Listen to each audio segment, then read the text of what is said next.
Welcome to the Wildlife Podcast, probing the mysteries of the animal world through interviews with conservationists, scientists, and other protectors of Earth's wildlife and wild places.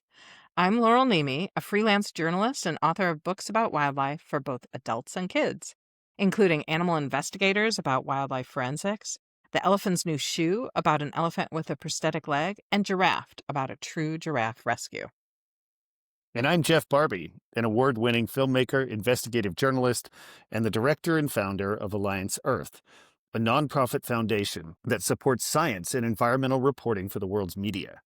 We met while working as writers for National Geographic, and we're excited to bring you fascinating stories that inspire and motivate, while we uncover who is protecting our planet and, crucially, what you can do to help. I should mention that this is a reboot of a similar program I hosted from 2009 to 2016, which, to my amazement, is still being downloaded. That showed us that there's a real hunger for stories about the work people are doing to help animals in the places they live. And it's why we're here. In fact, I want to start by thanking you for listening.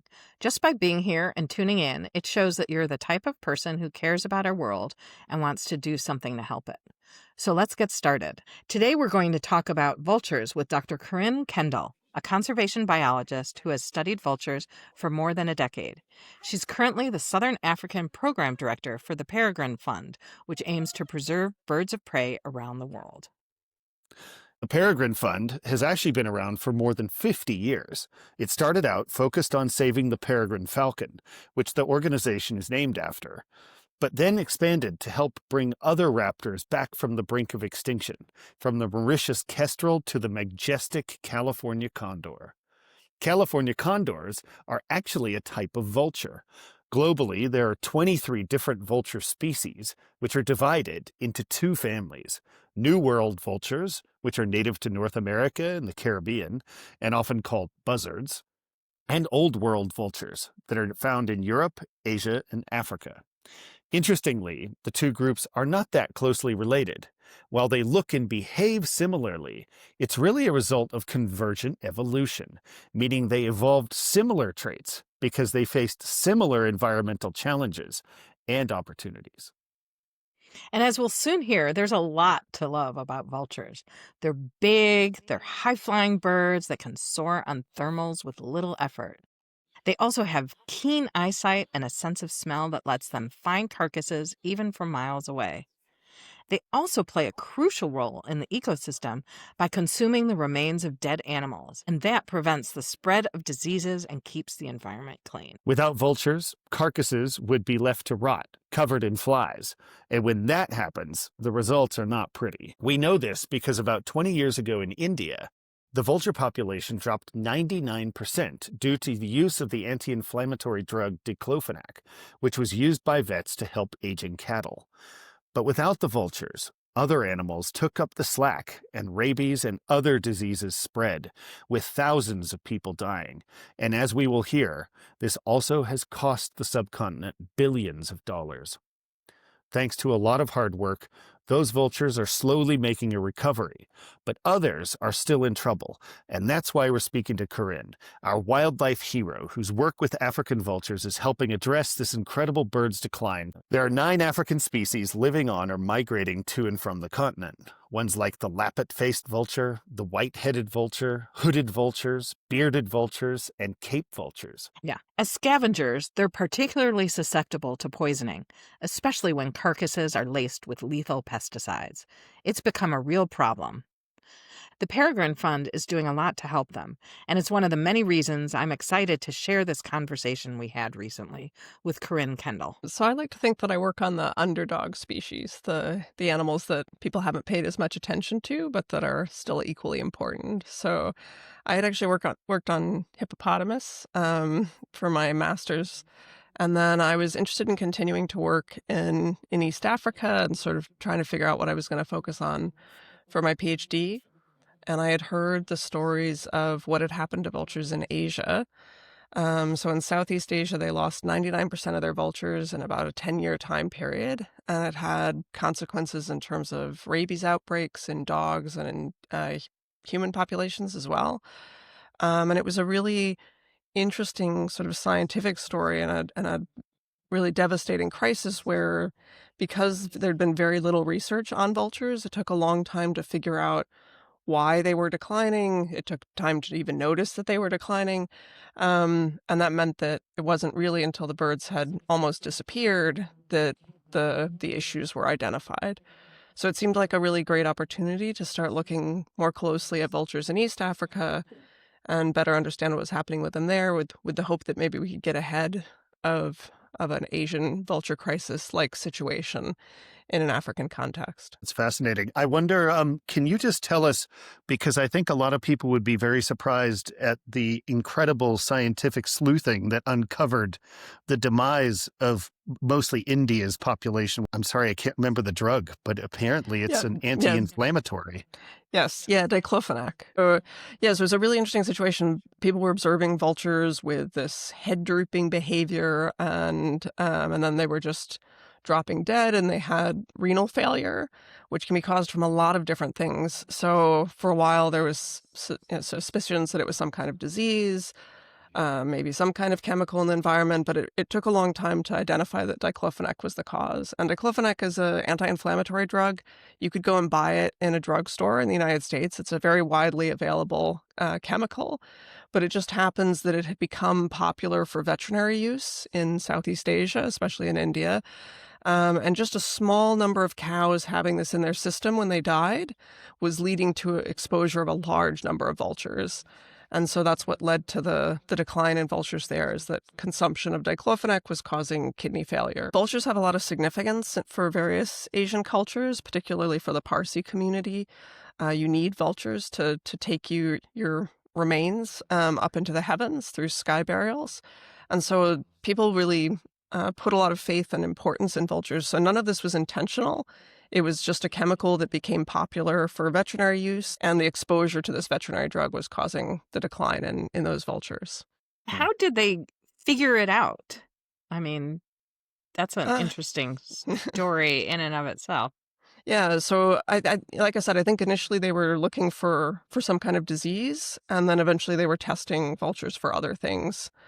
And looking at kind of what was new in the environment that the birds were being exposed to. And so eventually the kind of connection between diclofenac and the birds, diclofenac and the cows came about, and they were able to identify that this was the problem. Well, it's really good that we have vultures here in Africa, and that you're here to tell us a little bit about what it's taking to protect them, because I understand they need a lot of protection too.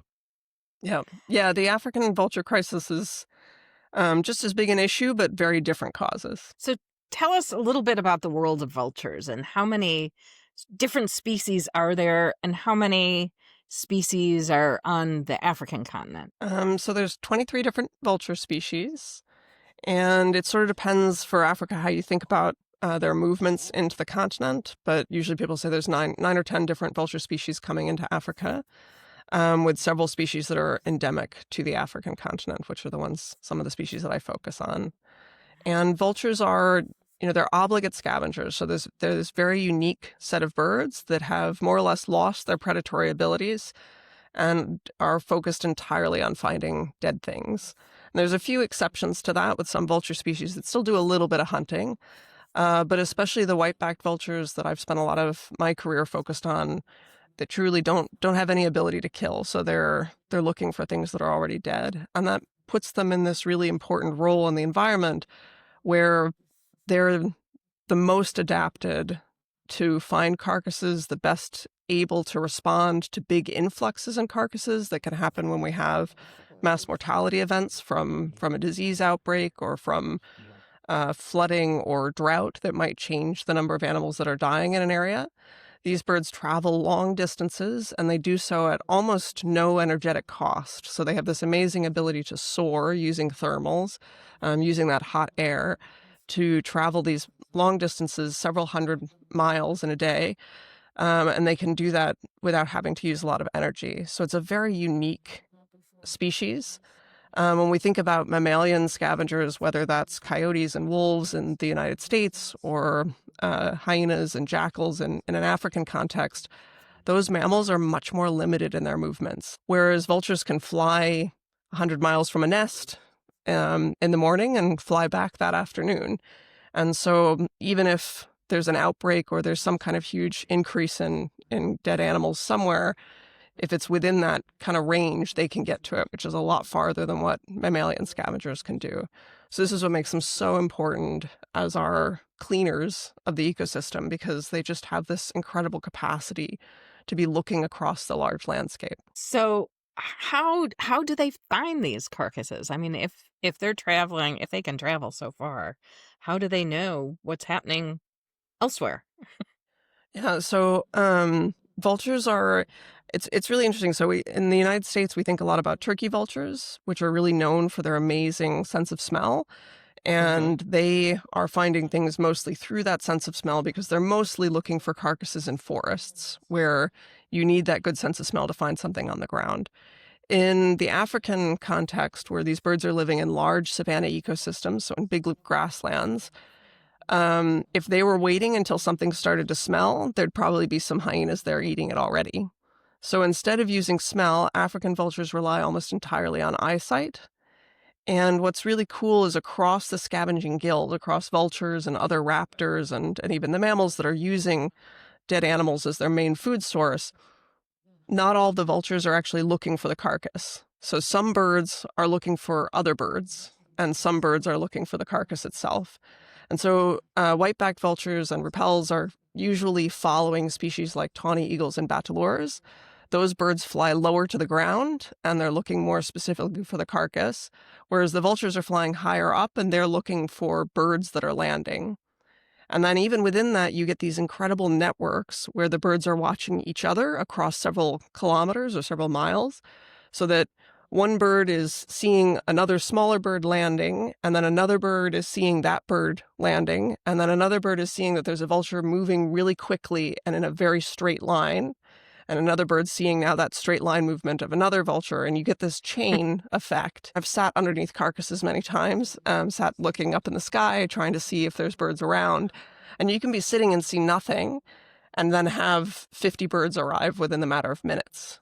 And it's because of that aerial network where they're watching each other that you can attract in birds from a very large area in a very short amount of time.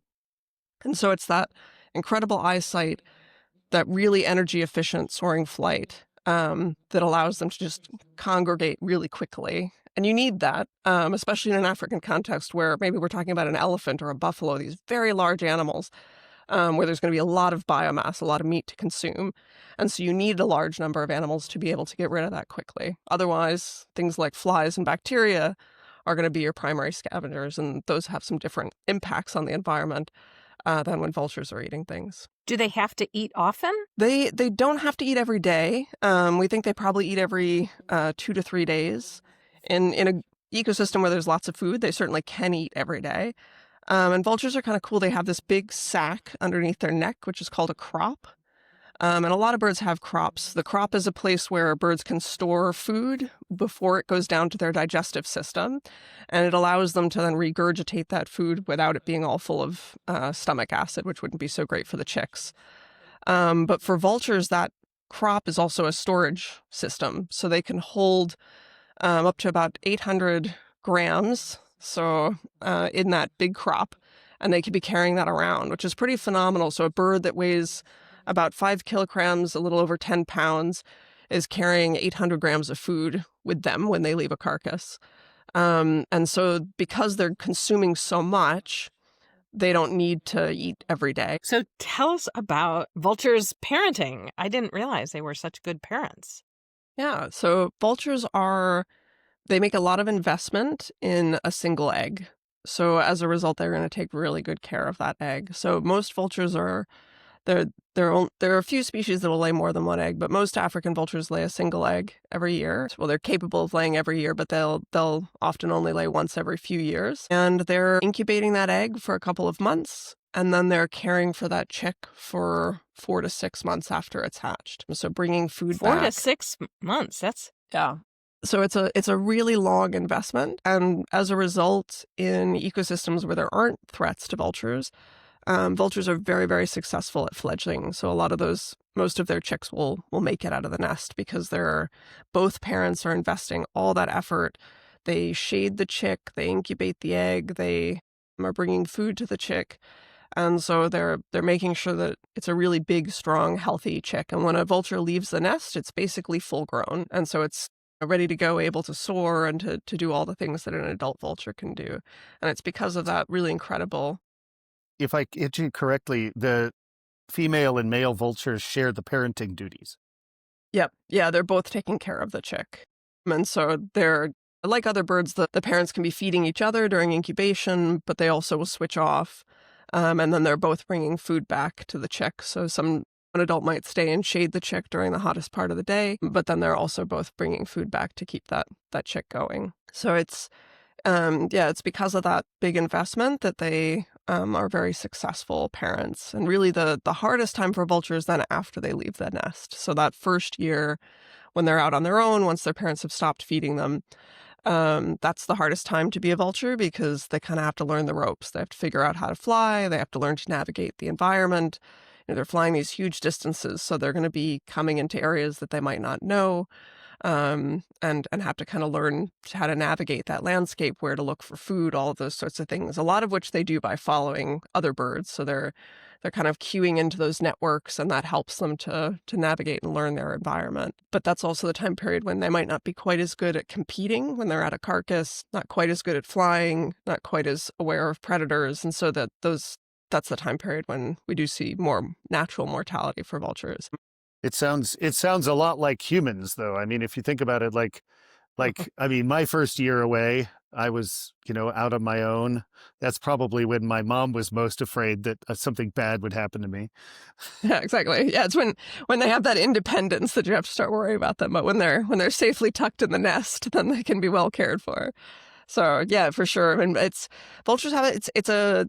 They're long-lived, slow-reproducing species, just like people. So most vultures don't reach reproductive age until 4 to 6 years, and then they're only laying one egg, and not necessarily every year. And then they're living into their 30s or 40s. And so that process means that if we kill a lot of the adults, it's very, very hard to bring those populations back. And that's what we're really seeing in Southeast Asia. Diclofenac isn't completely gone, but it's definitely been mitigated as a threat to vultures. But they went from millions of birds in India to thousands of birds. And to get back to millions is going to take 50 to 100 years, even with the threat having been removed. And that's what we really worry about in the African context, is if we keep causing rapid vulture declines, it's going to be very hard for them to come back up to the numbers that we need for them to be the incredible scavengers that they are, and to be removing potential diseases and limiting disease spread. They have to be at a certain population level to be able to do that effectively. So that's the big concern with vultures. And that goes back again to their parenting style, their reproductive style. It's not quick. It's about a lot of investment, a lot of care, rather than a lot of production, like an animal like a rabbit. So very, very different. You had mentioned how in India they were seeing increases in rabies and other diseases. Tell us more, like what happens if vultures go away? And Yeah. at what point, you had alluded to there being a sort of critical mass you need to do the job. Yeah. Hmm. Yeah. So, I mean, I think what's happened in Asia is sort of the best example of what we worry about. So when you lost all those vultures, there aren't as many natural scavengers in India still left. And there's also a lot of the vultures were feeding in urban areas, so around people, and making use of those cows that were left out for them. And so once vultures disappeared, the primary scavengers became feral dogs. And you went from about 2 million to 9 million feral dogs in about a 10-year time period. So this massive increase in the number of dogs in urban areas. And there's a risk that comes with that, particularly rabies. And so those dogs were seeing greater outbreaks of rabies because their populations are so dense.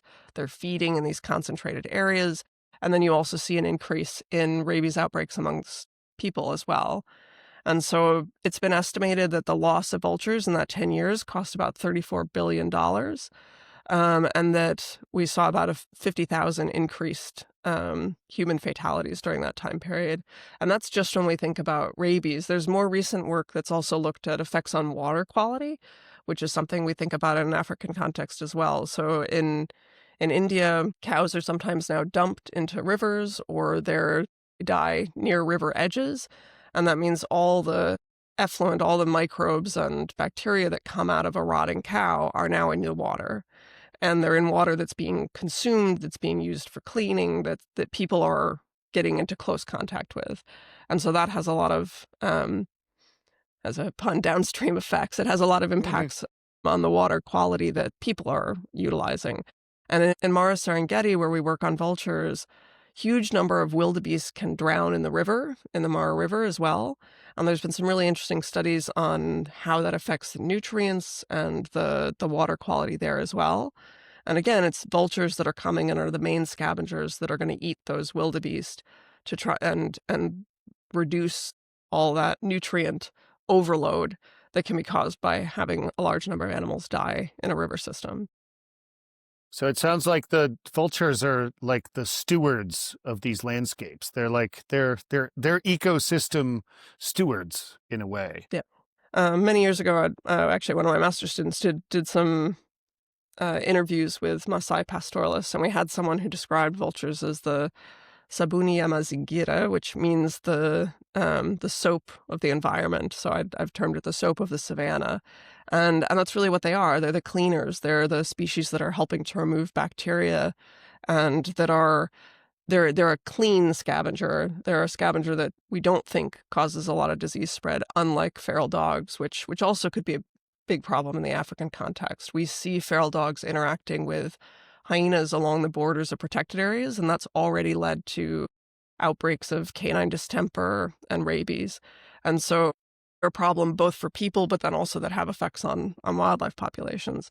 So vultures are playing a key role in mitigating those interactions, in being the primary scavengers that are cleaning the environment versus dogs and other scavengers that could become more problematic from a disease standpoint.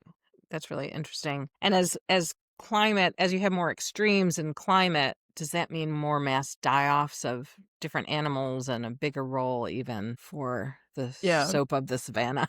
Exactly.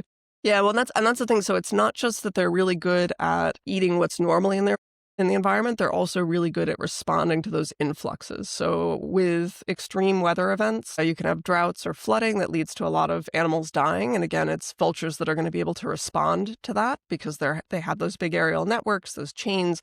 So even if it's maybe a bit outside of where they're normally living, if there's a ton of dead animals somewhere, they're going to find them.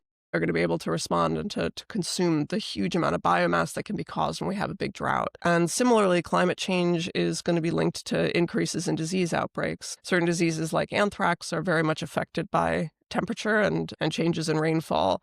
And so again, it's those situations where if you don't have vultures cleaning up the carcasses, the spread of disease is going to be much greater. The longer a carcass sits out, the more likely other animals are to come in contact with it, to be exposed to the bacteria or the spores that have killed it. And then we're going to see that broader implication and bigger outbreaks. So we need scavengers to help control those situations. I just want to go back to the world sky web of this sort of system where the vultures are using each other and other birds to track what's going on much further away than, say, for instance, the actual downed animal is. Can you explain a little bit more about that for our listeners? Because that's fascinating.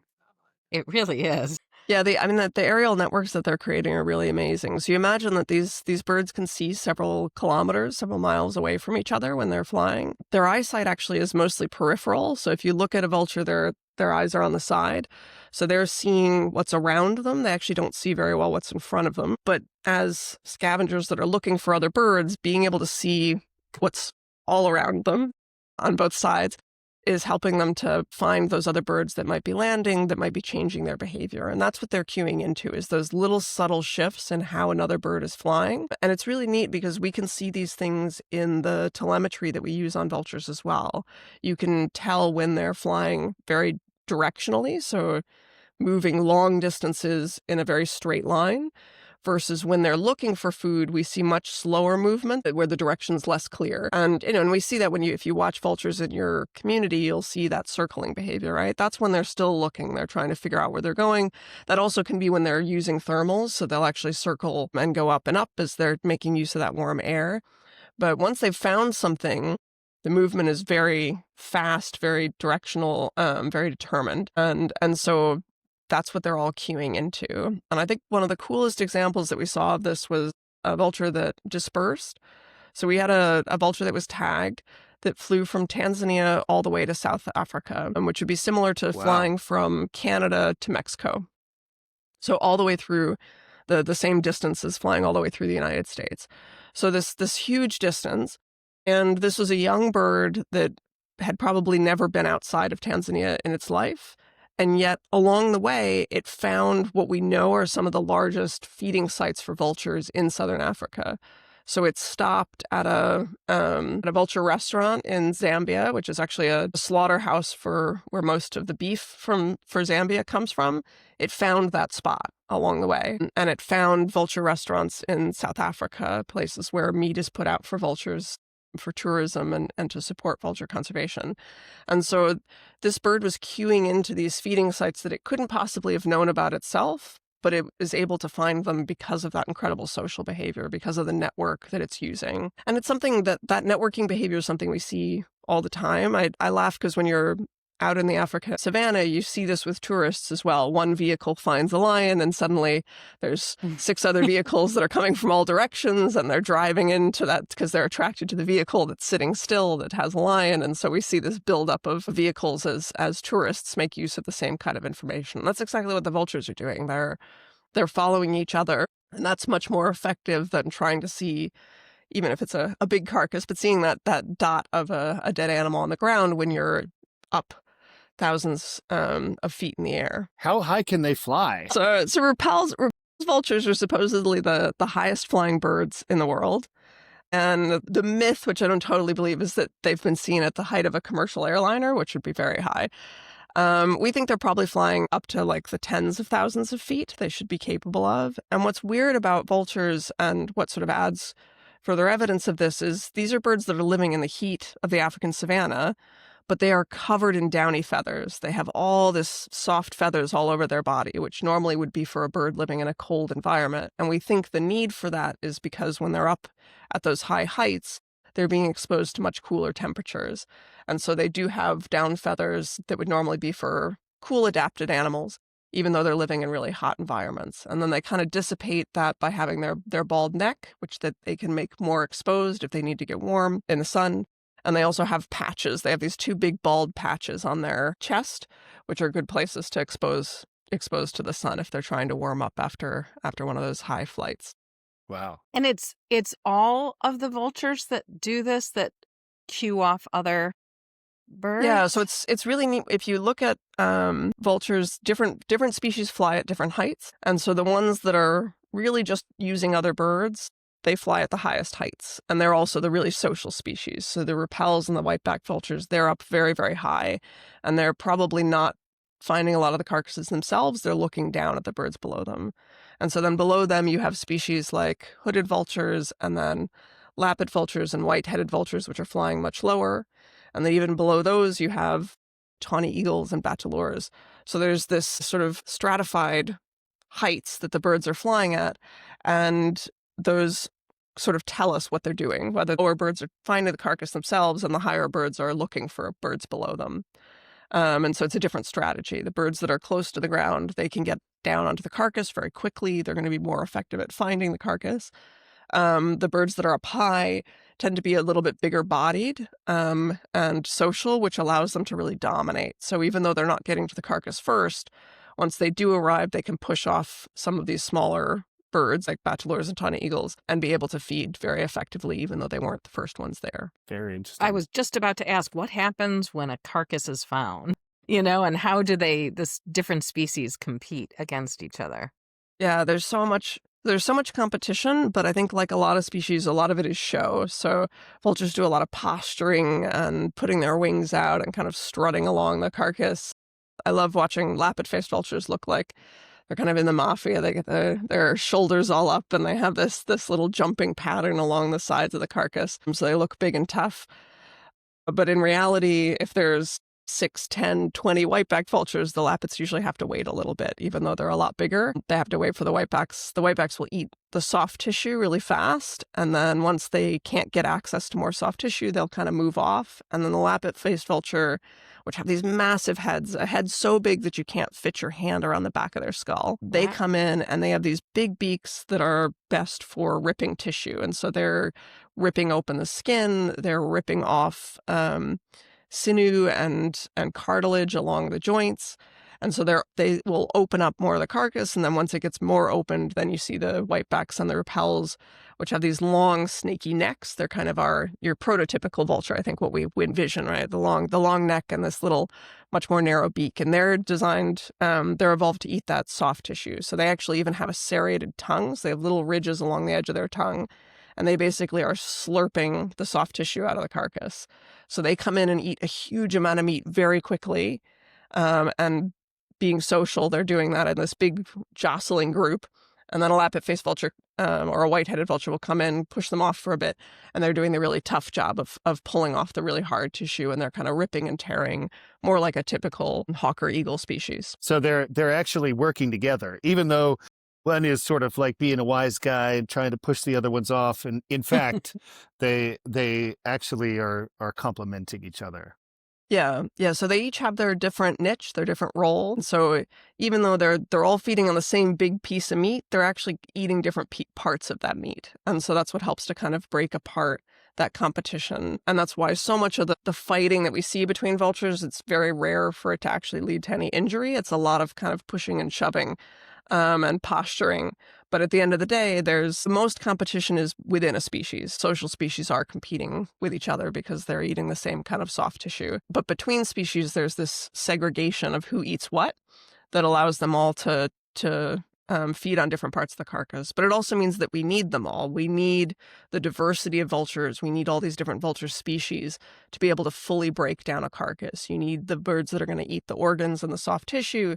You need the birds that are going to eat the really tough stuff. And then you also need these cute smaller birds. So hooded vultures have this little tiny beak that's kind of like a chicken beak.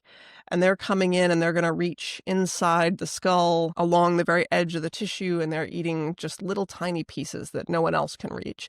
And that might not seem important, but those are the pieces of meat that fuel fly and bacterial production if they're not consumed. And so they're doing that job of getting those little hard to access pieces. And actually, they're also sometimes eating maggots and things themselves. And so their role is kind of the chicken pecking bird that is much smaller in size. Their full crop is like a little tiny golf ball, but they're still getting tissue that would otherwise be opened for bacteria and flies that might have more of an effect in terms of disease. So you really need all the species to, as you were saying, to consume a carcass. And I'm curious about the threats to vultures, because it seems like there's a lot of threats to vultures. Yeah. So when I first started working on vultures in 2008, most of the African vulture species were considered least concern. The IUCN, which sort of ranks how threatened species are, wasn't too worried about vultures. And unfortunately, once we started looking more closely at what was happening to birds, we did find that there were very rapid declines occurring, probably 30, 50, 80%, depending on the species, over the last 30 years. And even in the last 10 years in Tanzania, we've tracked similar high levels of decline. So because vultures are so good at aggregating, it also means that if there's contaminants at a carcass, like we saw in Asia, if there's diclofenac, it kills a large number of birds, even with just a few contaminated carcasses. And what's happening in Africa is very different than what was happening in the Asia vulture crisis. So African vultures are mostly dying because of pesticides, and it's pesticides that are being intentionally put on carcasses, onto dead animals. And there's several different motivations for that, which is what makes this problem particularly dynamic and challenging to solve. So in some places, it's retaliatory killings. So someone's cow is killed by a lion or hyena. They're frustrated with that. In the past, maybe they would have gone out and speared that lion, but if you go and do that, you're quite likely to be found. But if you just go and sprinkle some pesticides down on that cow carcass, the lion's going to come back and die. No one will know that it happened. And unfortunately, it's not just the lion. Hyenas, jackals, vultures, eagles, they're all going to come into that carcass and you're going to kill a large number of animals. So it's much more devastating, actually, than if they'd just gone out and killed the single lion. So retaliatory killings is a big problem. It's the primary issue in places like Kenya, and that's killed a lot of vultures. Then there's also sentinel-based poisoning. So vultures help rangers to find carcasses. And vultures even help farmers and pastoralists to find carcasses. So I've had people describe if they lose a cow and they're not sure, is it still alive? Should we keep searching for it? Part of what they're searching for is circling birds, because if there's circling birds, that might be their dead cow. Or if you're a ranger, that might be a dead elephant that's having its tusks removed. So the movement of vultures around a carcass is an attractant. And unfortunately, poachers also realize this. So when you kill an elephant, it takes a bit of time to cut the tusks out. Those are teeth. They're way up in the elephant's skull. And while they're doing that, there are poachers that have also gone and put pesticides down on the rest of the elephant meat. And so the birds are coming in and dying rather than flying and moving around, which makes it less likely for the rangers to find the carcass, and gives the poachers more time while they're extracting that ivory. So that's been a major issue for vultures as well. And some of the worst poisoning cases have been related to that. So in Botswana, they lost several hundred vultures in just a few days. From a big sentinel poisoning, so lacing multiple elephant carcasses with pesticide. And then the other issue is trade. So people trade in vulture body parts, mostly heads and feet, and that's another motivation for killing vultures. And so some of what we've seen in Tanzania is this sort of combination where if people are killing animals, in this case mostly for bushmeat, so they're maybe killing wildebeest that they're going to take the meat back and sell. They'll also put some pesticides down on some of the meat, let the vultures die, and then they get vulture heads and the wildebeest meat to take back and sell afterwards. And so that has killed a large number of birds in Serengeti National Park in the last few years. What are some of the things we can do about that? What are some of the efforts that are happening? So we need poisoning is a really cryptic, secretive activity, and it's an illegal activity. The pesticides that are used are sometimes legal, but generally the act of killing wildlife with pesticides is not legal in most of the places where it's happening. And so we need to find when that occurs, and we need to be able to respond quickly on the ground. And then we also need enforcement. We need there to be good laws in place, prosecutors that understand why vultures matter, why poisoning should be taken and treated like a serious crime. And so we need that piece of it. And then we also want to get ahead of the problem, right? We want to reduce the trade in vulture body parts. In Tanzania, one of the NGOs that we work with, Nature Tanzania, has been working with traditional healers, and they've actually found that there's a plant-based alternative that people feel they can use. And some of the traditional healers, once they're educated about what bad shape the vultures are in and how quickly their populations are declining. Truly traditional healers who aren't doing this on a commercial scale, they want to maintain wildlife. Having those wildlife populations there is important for their business. And so they want to do things in a way that's sustainable. And right now it's not sustainable to kill vultures. So, it's certainly not sustainable to kill vultures with poison where you're killing huge numbers. And so people appreciate that and recognize that they're undercutting their own business. So they want to find alternatives while we let vulture populations build back up. And with retaliatory killings, it's helping people reduce conflict. So how do we keep lions from killing people's cows in the first place? And we can do that with things like lights that flash and are motion sensitive so that it makes it look like there's someone active around the corral when maybe a hyena passes by at night. And that might help scare the hyena away. We can help people to learn how to build better fences, which is something that the Peregrine Fund is focused on very heavily in Kenya. So having a stronger fence that's better going to protect your cows so that lions aren't killing them. And then we need to prevent poaching. So poaching is a problem that affects lots of different species, and it's affecting vultures through these somewhat indirect ways, but it's something that we need to address for elephants, for wildebeest, for rhinos, and for vultures. You had mentioned the Peregrine Fund, who you work with. I would love to know a little bit more about what they're doing related to vultures. Yeah. So the Peregrine Fund's been involved in vulture conservation probably since the 90s for a very, very long time. In the United States, the Peregrine Fund does a huge amount of work with California condors, helping with captive breeding and release and care of those birds. In Africa, the Peregrine Fund's also been involved in vulture conservation for quite a while. I actually worked with the Peregrine Fund when I first did my PhD, and then have spent some time working for the North Carolina Zoo before coming back to the Peregrine Fund recently. And so their work has involved a lot of community relations, helping people address the loss of livestock from carnivores, and therefore reducing the motivation for poisoning vultures. In Tanzania, the Peregrine Fund is supporting our efforts to work with rangers and make sure that they're prepared. So understanding what to do when you get to a poisoning event. It's a somewhat new threat, new wildlife crime that not everybody's familiar with. And it's important when rangers get to a crime scene that they're protecting themselves from the pesticides that are just as toxic to people as they are to the animals that have died. It's really important that they're getting rid of the carcass. Some of the earlier poisonings, people would discover it and maybe they make note that some lions have died, but then they'd leave the carcass sitting there and more animals are coming in and dying. So knowing how to get rid of a large carcass is not an easy task, but getting rid of these contaminated carcasses so that other animals aren't being exposed and dying, that's really important. And knowing to look for vultures. A lot of times birds will come in, they feed on the carcass, they might not die right away. They'll sort of crawl off into a shady spot.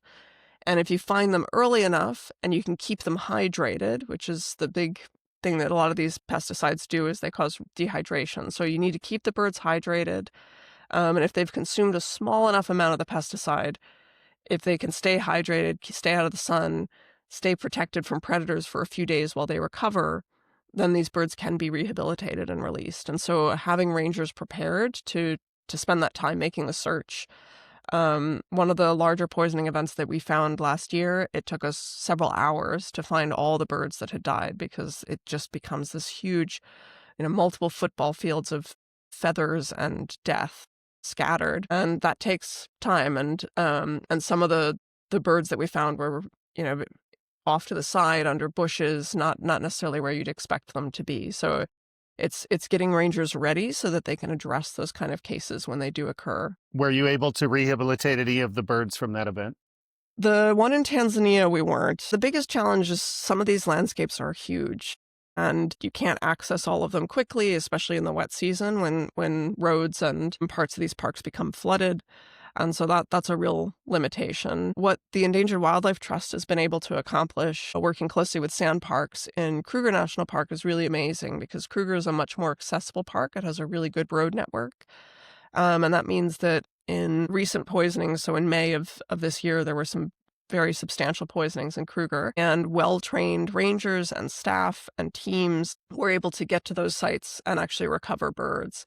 And so we had one of the largest recoveries of vultures at a poisoning site in May, where 84 vultures were able to be rehabilitated after a poisoning. Over 120 birds were still killed, but it's amazing that they were able to get there fast enough, that they had teams that were trained and prepared with what to do. Caring for 84 vultures all at once is a lot of work. And so it's those kinds of efforts. And a lot of what we've done the last several years is just raising the status of vultures. Like I said, I like to think that I work on underdog species, and vultures are definitely the ultimate underdog. They're not well appreciated. They're not seen as the charismatic species of the savannah, but they are so important for African ecosystems.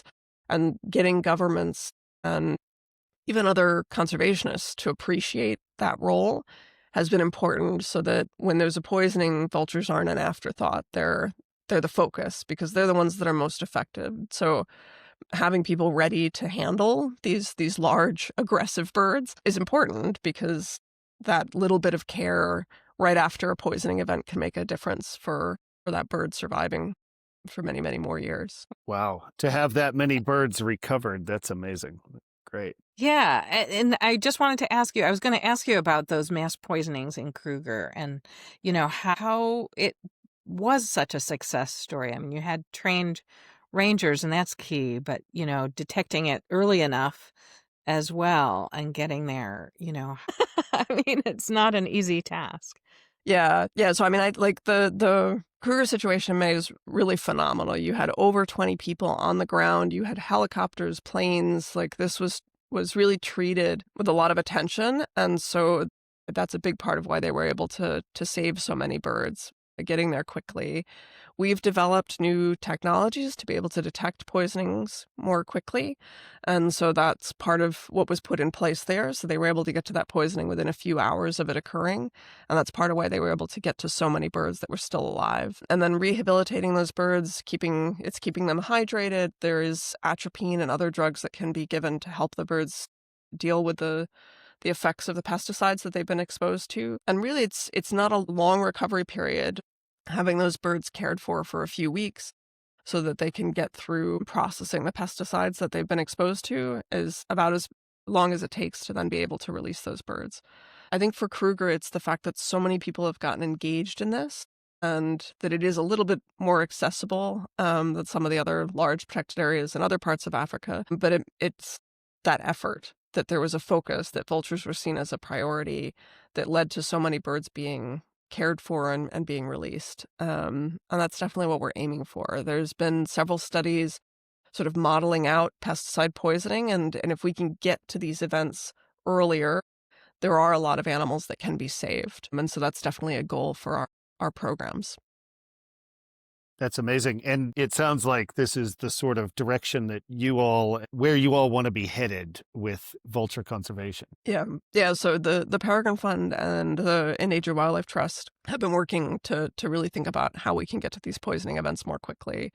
And that's a big focus. And then having rangers, we've trained hundreds of rangers in Tanzania, building that capacity to know what to do. And that also builds that interest and that passion. I haven't worked with a single person that once they held a vulture, they didn't fall in love with them, even though they're a big bird. They're just really amazing to see up close. And I think to understand all the great things that they're doing in the environment in terms of disease control, but what amazing parents they are, how powerful and large they are. They're very impressive animals to handle. And I think once people learn a little bit more about them, that appreciation helps to elevate the concern and make them more of a priority for responding when something devastating like a large-scale poisoning happens. Well, I have to say, I'm a sucker for an underdog. So, I've always been a big fan of vultures. And I know, how vulnerable are vultures? Because I think when we had talked earlier, you had mentioned that like 5 to 10% of the Kruger population was killed in just a matter of weeks, because it doesn't take much to have that impact. And then does that mean that when you are able to rehabilitate them and release them, that has, small numbers make a big difference, I guess. Yeah. Yeah, definitely. So the poisonings often are killing hundreds of birds at a single event. So that means that it doesn't take a lot of poisoning to have a big effect. And that the reason it's killing hundreds of birds is because of that incredible social behavior that we were talking about, right? A carcass is attracting in birds that might have come from 100 miles away, that are coming into an elephant carcass. So that movement and all the things that make them such incredible scavengers are also the things that make particularly the social vulture species like white-backed and repels and Cape vultures particularly susceptible to poisoning, because you're seeing a large number of them at a single event. And so for Kruger, where white-backed vulture populations have been estimated in the thousands, sort of 2,500 birds, they lost 225 birds in 2 weeks in May. So that's almost 10% of the population in a very short time span. And we talked about these are long-lived, slow reproducing birds. And May is actually right at the beginning of the breeding season. So this has a huge effect on the population. And so those 84 birds that were rehabilitated and released, that's also, again, a large number for the population sizes that we're talking about. So that makes a big difference. The ability to have saved those birds makes a huge difference for the success of these species. And unfortunately, it's something that we're seeing over and over again in lots of different parts of Africa, in Kenya and in Tanzania, similarly, just these very rapid declines that can be caused by just a little bit of poisoning. So these birds are very, very susceptible to this kind of decline.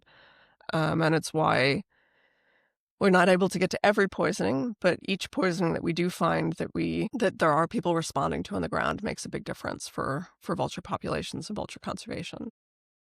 So, what can just a person listening do to help? So I think it's maybe tricky to do something for African vultures from the US. This isn't a situation where like our consumer behaviors are affecting what's happening in the African continent. But I do think pesticides are something that we all take for granted. Using things like rat poisons can kill hawks and eagles in our local environments and communities. And so I think thinking about the ways that we handle wildlife conflict, the chemicals that we put out into the environment, not necessarily the target wildlife. You might be killing a mouse, but if that mouse is full of rat poison and it goes off and is consumed by a hawk, you're killing the hawk too. And so I think just being conscious of that. Part of the poisoning issue in Africa is that there's a lot of very, very toxic pesticides that are really readily available.